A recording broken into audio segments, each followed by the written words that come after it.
Welcome back to another video. So today I'm going to show you how I turned a really cool photograph into a nice sort of like punk neo Blade Runner type-esque of photograph. So you can turn one of your photographs from something like this into something really cool like this. So let's get to it.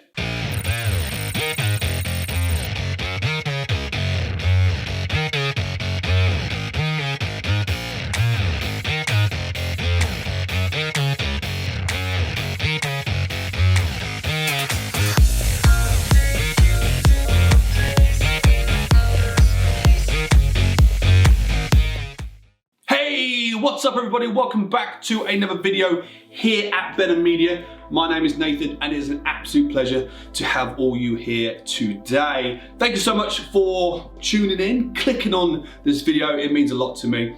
If you are watching me for the first time, please consider hitting the subscribe button. Also, I use a hashtag on Instagram which is BMPics2020. So if you like to use that hashtag, please feel free, and I'm going to start reviewing and having a look at some of your photographs, and that way we can connect.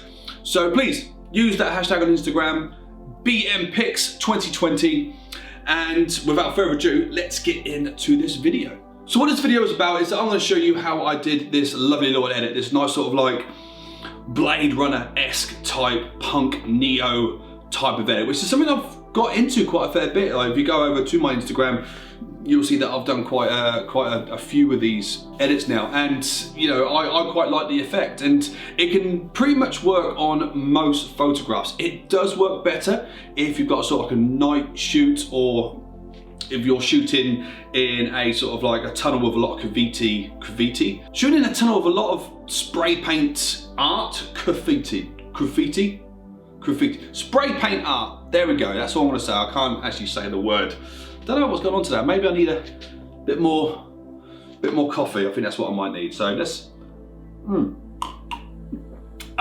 Done. Right. So, quick disclaimer: this particular photograph I didn't take myself. I'm more than happy to say that. If you are a fan of YouTube and photographers on YouTube, I highly recommend you go and follow a guy called Optical Wonder. He is brilliant. He's such a really cool guy from London. He's somebody who I've been following for quite a fair bit, both on YouTube and Instagram. I'm gonna have his tag somewhere down here. Also, I'm gonna put all of his links in the description below. So go and check him out. Now, a couple of weeks ago, he went out in London and did some really cool photography at night of some of the London buildings and architecture and stuff like that. And he very kindly allowed his followers to download his photographs and edit them in their own style, in their own means. And I jumped at the opportunity. I thought this was a really cool idea. I thought it was a fantastic idea. I love his work as well. He's got a fantastic eye for capturing like something that you and me would see as a normal day, you know, like the buildings we walk past or the stairs that we go down, and he's got this wonderful way of seeing it differently, and I really appreciate his work. So I went away and I took one of his photographs and I did this effect on it. So without further ado, let's jump into Photoshop and I'll show you how I did this particular edit. Okay guys, so this is the photograph that he took, and I really liked it because the lines going down the escalators and this wonderful dead center light right here, and I thought this would be a fantastic photograph for this particular type of edit. So one of the first things I'm going to do is I'm going to come over to my photograph layer, and I'm going to right click, bring up this box, and I'm going to convert it to Smart Object. Now, as I said before, but just in case you've not watched one of my videos, to converting it to a Smart Object basically means you can manipulate the photograph without damaging the pixels too much. So once that's a Smart Object, first thing I'm going to do is going to come up here to Filter, going to go into Camera Raw Filter, and that's just going to open up another box for us. Now, Camera Raw Filter, if you don't know, have a bit of an idea that this is like Lightroom inside Photoshop. So you've got all of the same type of features as well. So we're going to play around with these here. So we're going to close these down. So we're going to go into Basic first, and we're going to play around with the temperature and tint. So to get the right colors for the sort of like neon punk style, we're going to go into the temperature and we're going to type -20. And we're going to go into the tint and we're going to go up to 50 like that. And that gives us the bluey purple type of tint that we already need. Now I'm going to bring up the exposure slightly, not too much, because we want to bring sort of like these shadows up a little bit. Now contrast, I'm going to bring that right down to about -20 like that. Now the highlights and shadows, we want the highlights to be -100 and we want the shadows to be 100 like that. That gives us this bit of a feeling there already. Now whites, we're going to bring these quite high, so all the way up to around about 35, 40-ish. Let's do exactly 40, shall we? That's pretty cool. And the blacks, we're going to leave as they are. So already we have a bit of a lighten up the roof a little bit so you can see the detail in that, and we've got the tint going. Texture and clarity, going to leave that completely alone, but the dehaze, we're going to bring that up right high to about 80 like that. There we go. And now we're going to pump up the vibrance. So vibrance I'm going to bring up to about 60-ish. 64 is quite nice. And we're going to leave the saturation as it is. And those are just the slight little adjustments that I'm going to do with that. Next, we're going to come down to split tone. Okay, so split toning means we can manipulate the highlights and shadows. Now I'm not going to change the hue in either one of these. I'm just going to change the saturation. So with my highlights, I'm going to bring that up to 30. And with my shadows, I'm going to bring that up to 20.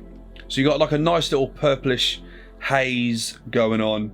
And I might actually come back up here and just bring the exposure up a little bit more, not by too much. There we go, just so you can see the details in the top there. Look, there we go.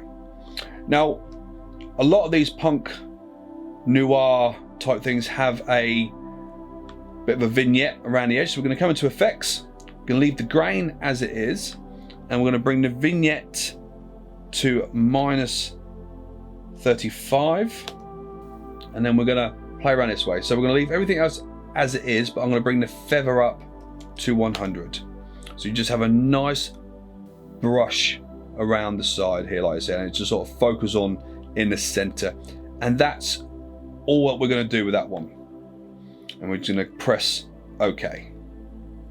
Okay, so now that that is done, we're going to bring a little bit more of a glow to this. So I'm going to go back up to filter. I'm going to go into filter gallery. And we're going to go into distort and diffuse glow. Now this has actually remembered my settings, but in diffuse glow, you want grayness 0, glow amount 1, and clear amount 9. Now these are my settings for this particular photograph. Now you can obviously change it, and if you have a little look how that affects it. So let's, for this example, let's go up to 5, shall we here? So it just brings a little bit of a glow to anything that's quite punchy or sort of overexposed a little bit, and we're going to press OK. And you'll see how it just brings a little bit of glow to the neon light there, and how it reflects back on the floor also. So next up, we're going to bring a bit of a fog going over the top. So we're going to bring in a new layer, and we're going to get our brush. So I'm going to go to our brush tool by clicking this tool here, or hitting B on your keypad. And you want to make sure you have the soft round edge brush. I'm going to go into general, soft round, that's the brush that you want. Now to change the size of your brush, of course you can do it up here, but if you make sure your caps lock's off, and you can use the bracket keys, and you can make it bigger or smaller. So you're going to make it nice and big, and you pretty much want it to be sort of half the size of your photograph in the center. I'm going to bring it to the top. Now I want to bring like a nice white line down the front. So down here, take a look at your colors. If they're black and white, fantastic, but you want the white to be a foreground color. So you want to change that by pressing the X key on your keypad, and that will swap it across. So you want it to be white. And I'm going to have like a nice straight line. So just in case my hand is shaky, if you go to the top of your photograph and hit the shift key and hold it down, and when you paint downwards, it will give you a nice straight line. It won't affect it in any way. So a nice little straight line, just like that. Now I'm going to bring the opacity right down because I don't really want it to be that bright. So I'm going to bring it down to about 20. That's pretty cool. Now I don't want it to be all the way down. So I'm going to bring on a layer mask. We're clicking this here, and that's our layer mask. So making sure it's active, I'm going to come across to my gradient tool on here. I'm going to come up and I'm going to make sure I've got the right one. So I want the black and white box here. So black at the top, white at the bottom, like that. Click it off. I'm going to come down here. So again, I want a nice straight line. So I'm going to hold down my shift key and I'm going to bring it all the way up like this. Maybe just past midway, 3/4, and just release. And that will give me a nice gradual from clear all the way up midway through. So I might actually do it a little bit more than that. Actually, I might go a little bit higher like that. There we go. And it gives me like a nice little cloud at the top. I'm going to bring down the opacity just a little bit more. Just going to click on the layer. Or we bring that down to about 18. There we go. So again, it just gives me that little bit of a cloud around the light a little bit. So finally what I wanted to do is I want to bring a bit of like a mysterious fog, just to give it that little bit of a, you know, cutting edge, punky, Blade Runner type look. So I need another layer. So I'm going to hit the layer button, another layer here. And I'm going to go up to filter, come down to render, and come into clouds. And I'll give you this like little cloudy fog. I'm going to change the blend mode to soft light. Bring the opacity down again to about 10%. Oh, no, maybe a little bit higher than that. So about 23. And I'll put another layer mask because I don't want it to be at the top. I'm going to use my gradient filter again. Hover above the photograph, hit the shift key, come all the way down till we're roughly on at the escalators and release. And that will get rid of all the fog from the top. And that's it. That's all I did with this photograph. So yeah, hope you like it.